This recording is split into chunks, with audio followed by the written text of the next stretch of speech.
Interpol is investigating a $12 billion money laundering scheme involving Nigerian and Kenyan businessmen, including former Nigerian Vice President Atiku Abubakar and Kenya's current Vice President Mr. William Rutos. The money is reported to have been looted from Kenya's numerous development projects, including 2 mega dam projects, and hidden in international banks, and is now being channeled back to Mr. Rutos to fund its election campaigns.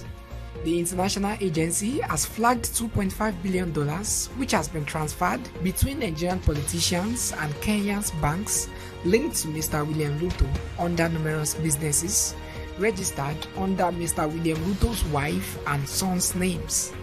Interpol has also listed Nigerian Alexander Ezenagu, a banker and lecturer in Dubai, as the operation's money laundering advisor, enabling the businessmen to transfer the questionable funds back to Kenya from where they had been sourced from numerous corruption operations involving Mr. William Rutos and his associates.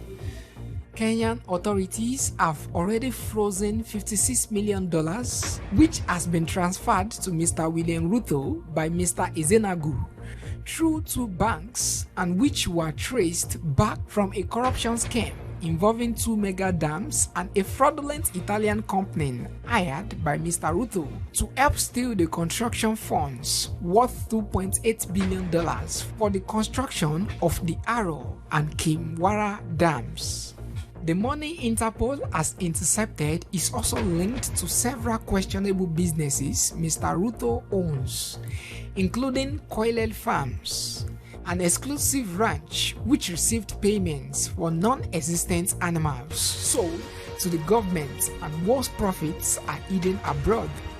Interpol reports that it is these illegally stored billions that the syndicate is now trying to funnel back to Mr. Rutos, with Nigerian politicians and businessmen taking commissions for their role in the money laundering process.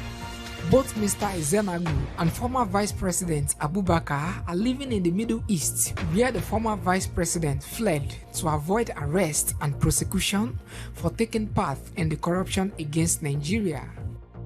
Mr. Rutos has made several trips to visit Mr. Abubakar in Dubai, and it is reported that this is where he was introduced to Mr. Ezenagu, who later married Mr. Rutos' daughter. Interpol has reported Mr. Ezenagu has been used to transfer the funds to Kenya. In exchange, Mr. Abubakar and his Nigerian associates receive a commission for providing false documents to hoodwink investigators. 3 businesses have been identified to receive the illegal money, namely the 680 Hotel, OIT Africa, and Remix Limited, which are all owned by Vice President William Rutos. Interpol has made requests to the governments of Nigeria and Kenya to freeze the accounts involved in the money laundering scheme as they prepare to arrest and extradite Mr. Ezenagu and Mr. Abubakar and complete 2 other separate investigations against Mr. Rutos.